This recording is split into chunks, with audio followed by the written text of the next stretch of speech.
Hey, it's Aaron, Metal Theologian. So a bit of what's spinning, what I've been playing here. It's been a lot of EPs. I'm trying to sort of keep it off the Italian stuff because I spent so much time on that. But a lot of those Italian records, man, I just want to listen to a few more times before I put them away, you know?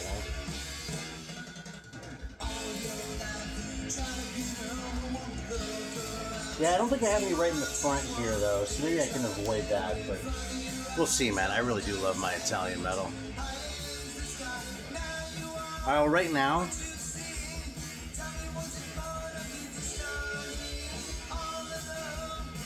it's a pretty good rocker, right? This is White Lion.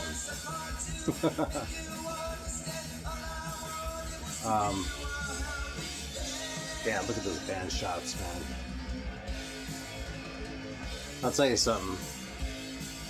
I was surprised to find out there was another band called White Lion, I'll be honest, because, you know, I knew the other band and the fucking horrible shit. I actually associate that band with Greeno. I don't know if Greeno even watches, but if you're watching Greeno, salute, man. I'm doing this because of you to a large degree. Yeah, Greeno was a pretty big influence on me. It's a big part of why I started my channel. So, and his videos are still up, but he hasn't uploaded in like a few years. The last couple things were the Man Cave of Doom sort of semi-podcast he was doing with George from George Wildheart. I don't remember his real last name. I don't want to like throw an ad out there like dox. Well, it's not doxing, but you know.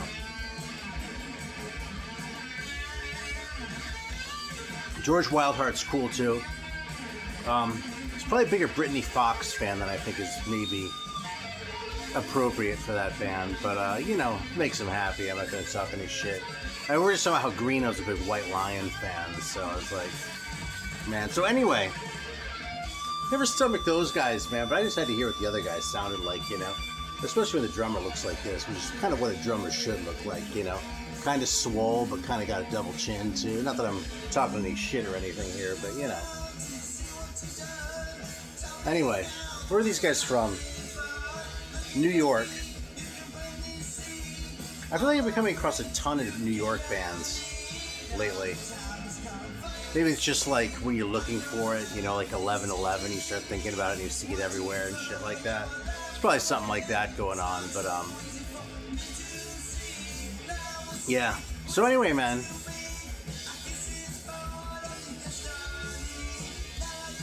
I don't think it's the greatest record of all time, but I think it's fucking solid. And I definitely think it proves that you can call your band White Lion and not suck.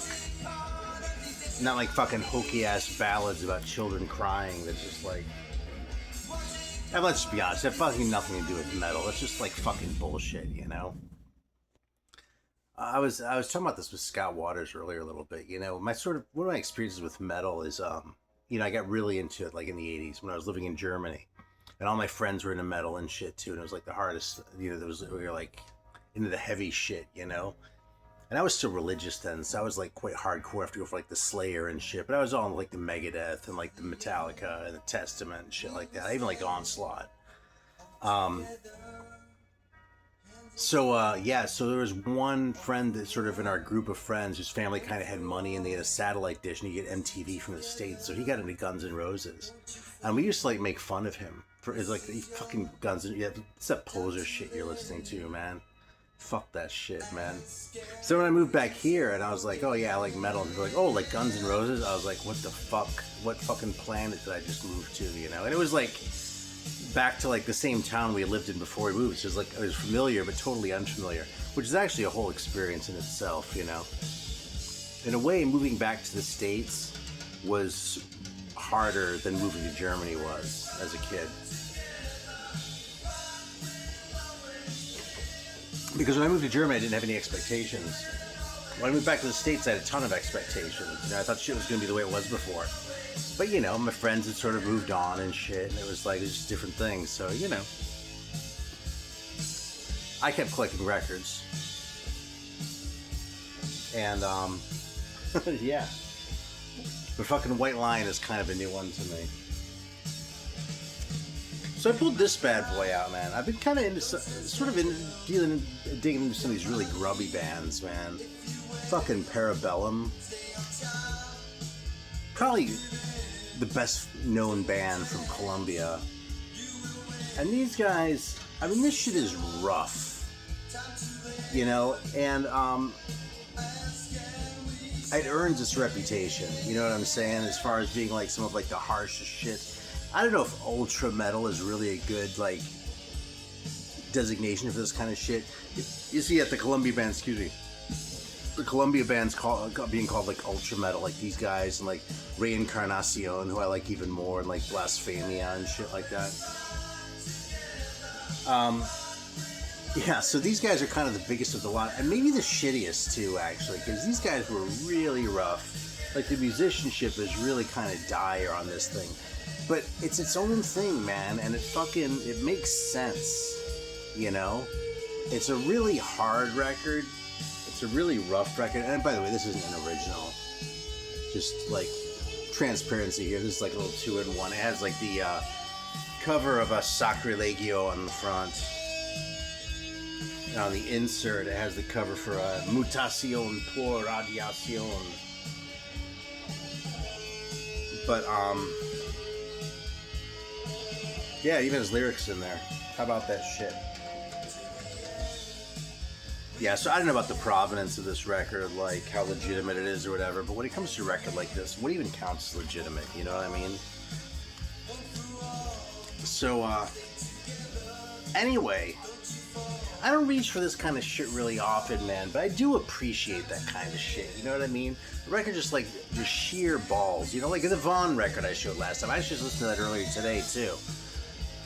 But, yeah, Vaughn, Satanic Blood. I mean, it's so shitty. It's funny, someone told me in the comments on my last video that he saw them at, like, some reunion show, and they were fucking terrible. Because, like, they got back together, and, like, they really sucked. And, like, I mean, they were brilliant the first time when they sucked. Like, why would they want to fuck that up by learning their instruments better, you know? There's a part of me that salutes that, man.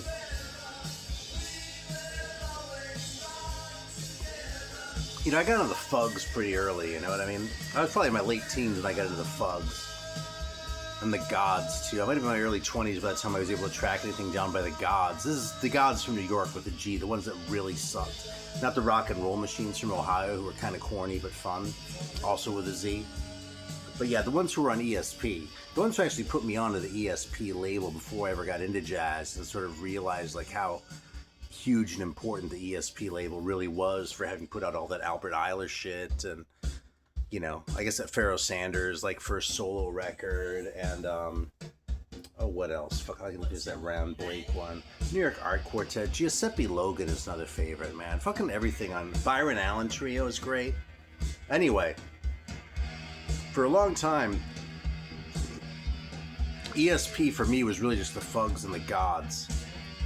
And then, like, when I sort of rediscovered Sodom, which is like, I knew sort of who they were back in the day, but like, I actually listened to them for real, like in the early 90s, and This Sign of Evil, I was like, oh my god, this is like the Fugs made a metal record. And I still love it for that reason. The sloppiness, the shittiness of it. And Sodom really developed into like a solid band that was like tight and shit too. Like, they come Agent Orange and that kind of shit. They really weren't fucking around, but that first EP is a fucking disaster, man. And that first EP is great because it's a disaster. It's my favorite Sodom record. So, yeah, I don't know, man. Fucking just like sitting here telling stories and shit like that. Let's show this one. It's a nice rare one. Hammer Witch. I know I've hyped this band before because I love this fucking record. I'm pretty sure this band's from Dallas. Yeah, Arlington address. 87. Really heavy, man. Like, I'm just gonna throw it on for a minute. Like, mid-paced, but like very, like, lots of punch. Really sort of plodding. And, I really like when fast bands, like thrash bands, like, sort of slow down. Like, they're playing in that style. Or, like, with that sort of,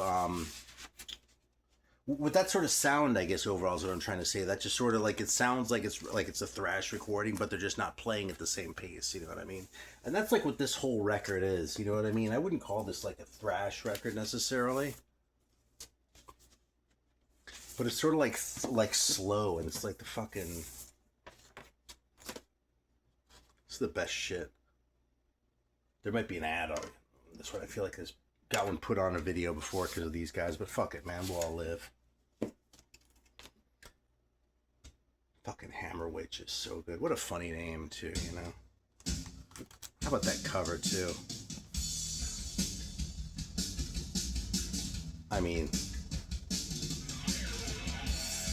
if you watch this channel regularly, you come across a cover like this in the store, you probably go, oh yeah, the metal theologian would fucking be all over that shit. 100%, man. Like, I see a cover like this, I'm in. Glad I got it when I did, because it hasn't gotten any cheaper.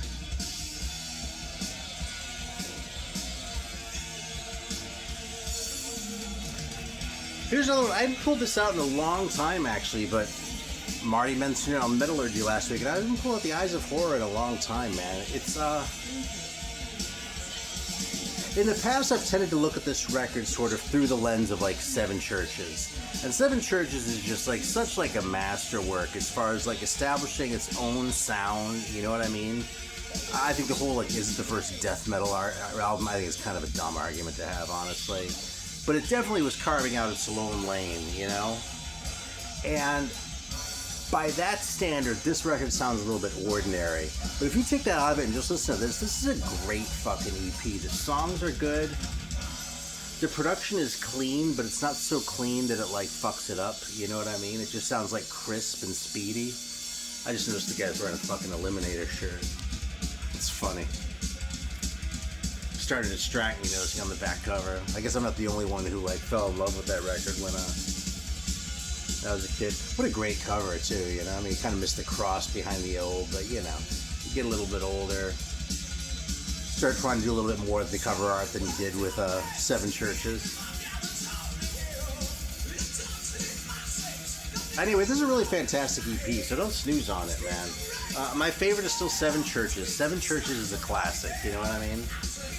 If you want to get the early records that use the expression death metal for the sake of it, you need Seven Churches, and you need Power from Hell by Onslaught. Because that's where it says death, metal at its heaviest. Which I still think is fucking hilarious.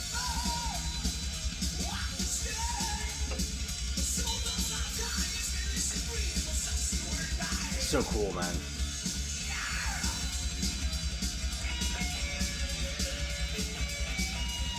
Yeah, here's another one, man. This is sort of more in the melodic scale of things.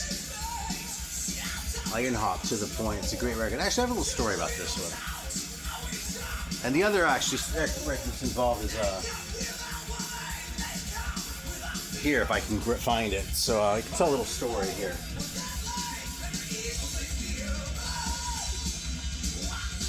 Listen to this right here. Like that triplet on the bell of the cymbal. He plays that one spot in the chorus.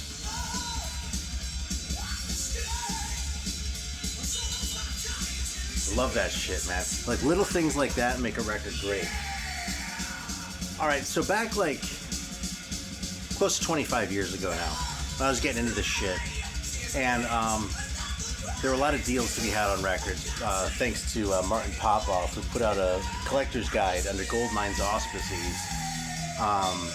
And the prices were all really fucking low. Like for the rare shit, it was like he had no idea. And so dealers would think they were charging like top dollar for shit, and it'd actually be a fucking steal. That's where I got that Hammer Witch record. I got it for probably a third of what it was actually selling for from some guy who thought he was charging me an arm and a leg, you know? Yeah, so another dude had the Ironhawk record. And I was like, I've got to check that fucking thing out because it had such a reputation. So I grabbed it. Didn't really love it. Kind of thought it was a little bit soft and kind of wimpy for me. It's funny, I listen to this now and this fucking thing smokes. I love this record, okay? So let's just be absolutely clear about where Ironhawk stands in my heart. There are 4 songs on here. They're all great. And it's not the best copy, but it's my copy. That's part of the story. So I got like a pristine copy of that, and I don't remember exactly how it came about, but I was talking with, I was corresponding with someone in Greece, because the fucking most serious metal collectors are the Greeks. I'm telling you, man. The Germans bring it, alright, but the Greeks, I don't know, man. The Greeks are fucking fanatics, and there's a lot fewer of them too, so they're like more overrepresented, you know what I mean?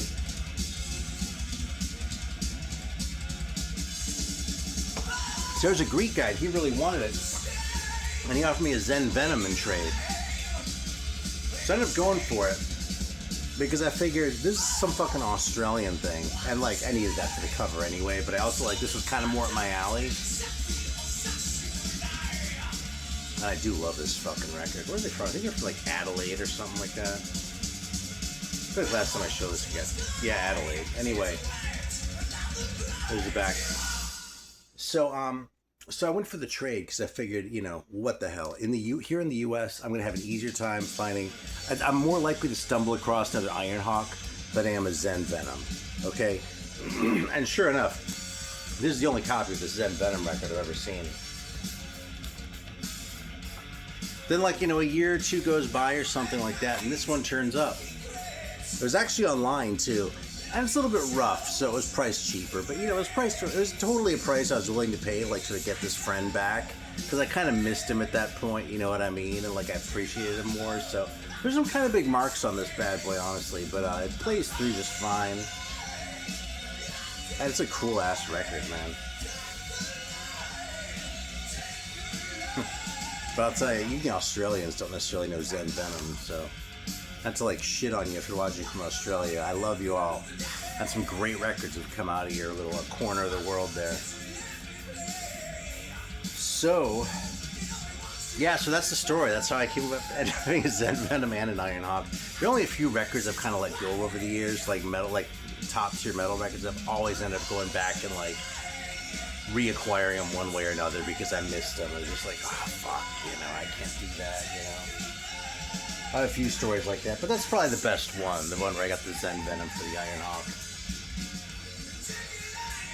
There's another band I want to hype a little bit here, though it's not like a mega rare one though. So like, if y'all are like looking this shit up on Discogs while you're listening and getting all freaked out, like we're gonna tone it down just a little bit right now, okay? A lot of the shit's been reissued too, so I always encourage you to seek out reissues. I buy reissues when I can. Although it kind of depends. With like US things, I'm more inclined to like seek out an original because I feel like I have a better shot. But if it's something from like South America, I mean, dude, I'm not gonna go and like start fucking trying to like track down some you know, like original Parabellum records or something like that. If I can find one, which I won't be able to, it's going to be wrecked. And it's probably going to be really expensive. And I like that shit, but I don't like it that much. You know what I mean? Like, I like that Parabellum record, but I don't like it like $1,000 worth. You know? Fuck that. So this is a record. This one's kind of easy to find, and I'll bet a lot of you have known this, but I'll bet more of you know what this is than recognize this opening riff. But there are a couple of you in the audience going, oh, fuck yeah, man.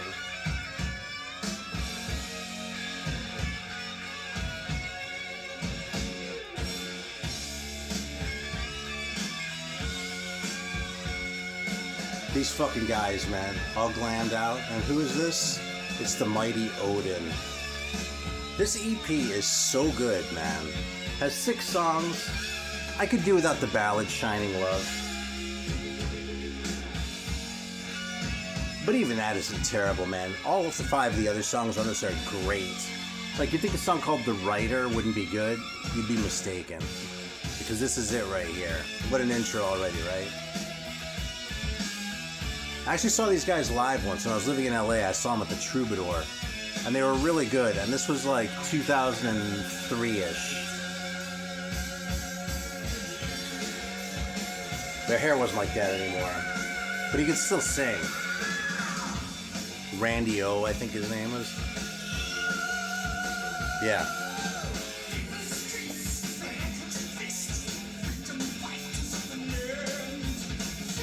Like, it's got a little bit of that glam aesthetic in the writing, but the playing is all metal, just fucking heavy, you know what I mean? No, like, wannabe bluesman shit, you know?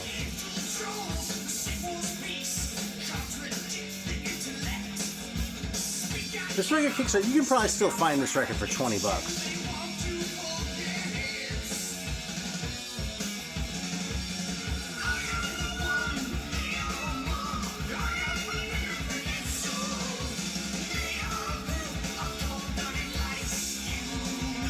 There's an insert. Let's check out the insert here too.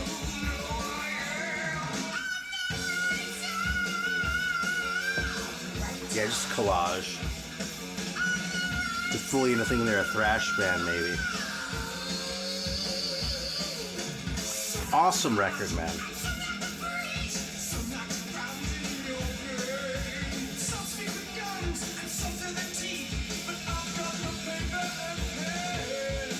Alright, what else do we have here?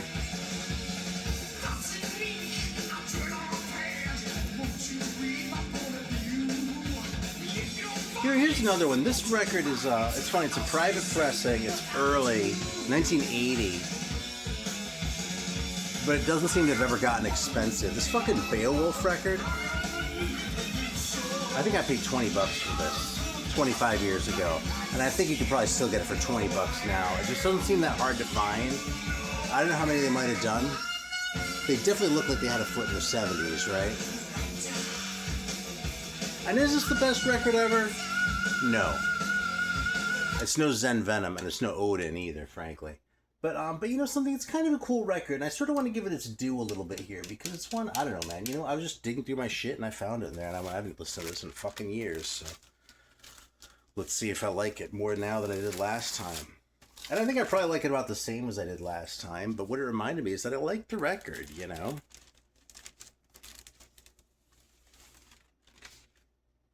That's funny. Several weeks ago, Jeff from Gas Masks and Hand Grenades, he'd like this tier list thing. And it was like absolute, the top tier was like, S tier was like absolute fucking classic, 100%, you know? The A tier was like fucking brilliant, not quite top tier, but like 100%, 10 out of 10 record, you know? Like, and the B tier was like really, really, really good, you know?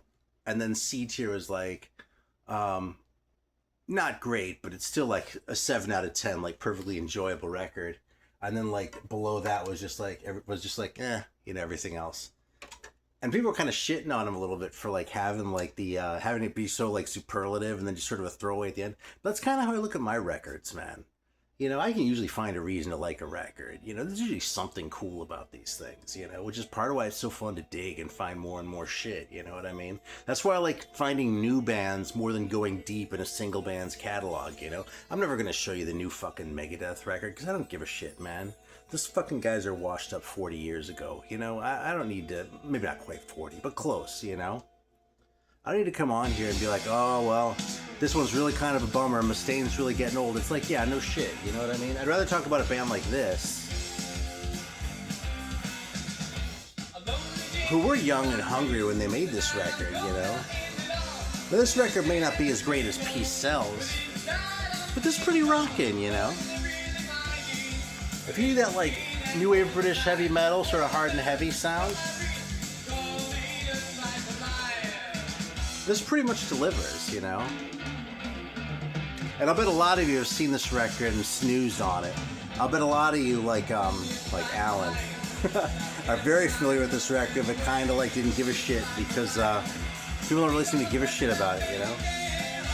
I'm not saying you should give a huge shit about this record, but I'm saying you can squeeze out a couple little turdlets for it, because it's pretty good, man.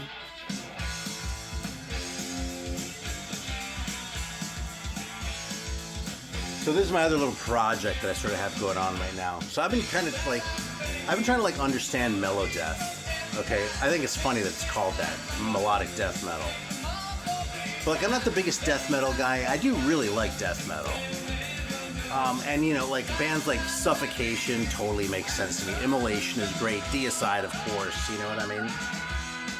But the melodic shit, I don't know, I sort of missed it, like, back then. I wasn't really paying any attention to it when I was listening to, like, Morbid Angel and shit like that. And so I sort of gone back after the fact and kind of been like, what the fuck is melodic death metal? So, one of the records, I just happened to find this at my local shop. I didn't know there was a reissue of it coming. But this turned up at my local just last weekend. And according to Marty, this is, like, one of the, like, mellow death records. So I've been playing it, but you know what I mean? And I actually pulled out, I had a copy of the first one, too, that I pulled out. Sort of play them a little bit side by side, maybe sort of try and get through the mentality, you know, like, listen to this one to build up to Gesture Race. That's interesting shit, man. I'm not talking any shit about In Flames. I'm just saying the jury's kind of still out. I'm not gonna come back and say, oh, this is fucking dog shit, man. I hate fucking, you know, because, you know, it's like I said, on that scale, it's like it's above that bottom tier for sure. So it's somewhere in the, yeah, I dig it, you know. Yeah, I don't know that I'm ever gonna become like the biggest like melodeath like supporter.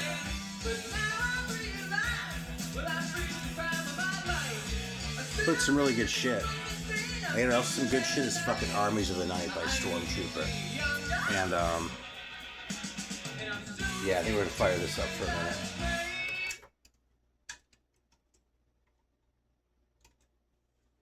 It's funny, I was all set to fire up the Stormbringer record. I'll show that one in a second, too, just for the hell of it. But that's another one I don't think I've seen other people showing before. But this fucking Stormtrooper is just so good, man. I just need to fucking hear it. Shit. Get in there, you fuck. There we go. Yeah, I know some people, like, leave the fucking records outside of the jackets. Because, you know, it's better for, like, wear and tear if you pull them in and out a lot and shit like that. But I just like the ritual, man. It's kind of part of the whole experience. You know, take it out of the plastic. Pull it out of the jacket. You do one of these because you don't put your fingers on them. And you're in business, man. It's a fucking classic on Ironworks. Like this, records like this are why I get so excited about Ironworks. And every time I like find some new thing that's like related to it, I lose my shit. Alright, I want to hear the song Steamroller. I think I queued it up properly. I might have told this story before, but Spencer, my older kid who lives in Seattle now, he had a friend over, probably a year ago at this point, but he had a friend over at one point. He has a few records, right? He had a friend over, and they were talking about some song. He's like, oh, okay, let me put it on. And Spencer like went over and like queued it up and like dropped the needle right in the thing and started that song. And his friend was like, oh my God, how did you do that? Like it was this magic trick or something. He just didn't know that records were banded like between the songs. So I thought it was a cute little sort of generational thing, you know? Like if you're watching this, you probably take that for granted. It's never occurred to you to like even wonder about that, you know what I mean? So that's like a new generation like getting into this shit. And I'll tell you something, I've kind of hypothesized for a while that like Zoomers like, I mean young millennials too, but Zoomers like shit like records. Because with the culture, I've become so like subscription based, like subscription for Netflix and for Spotify and shit like that. Not owning anything anymore. Like owning a record is something tangible, just feels kind of good, you know. I've gotten some buy-in from some people on that theory, so.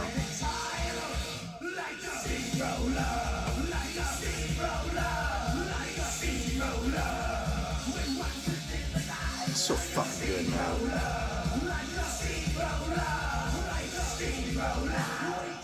Like if all band shots were like that too, I might not talk so much shit. That's pretty good. But you know, when these guys are wearing their rock and roll clothes, that's not so bad anyway. It's like when you see these newer bands, they're just like wearing like a t-shirt and jeans, and all like with their beards and shit. I'm like, dude, fuck you, man. Just like put some art on there or something. I don't care what you look like, you know. What am I gonna do? Like remember your faces so I can ask you for an autograph if I see you on the street? You know, fat fucking chance, right? Anyway, I think we're gonna leave it there, man. We're going out like a steamroller. Fuck yeah, man. Oh, I said I was gonna show that Stormbringer record. You gotta do that real quick. God damn, dude.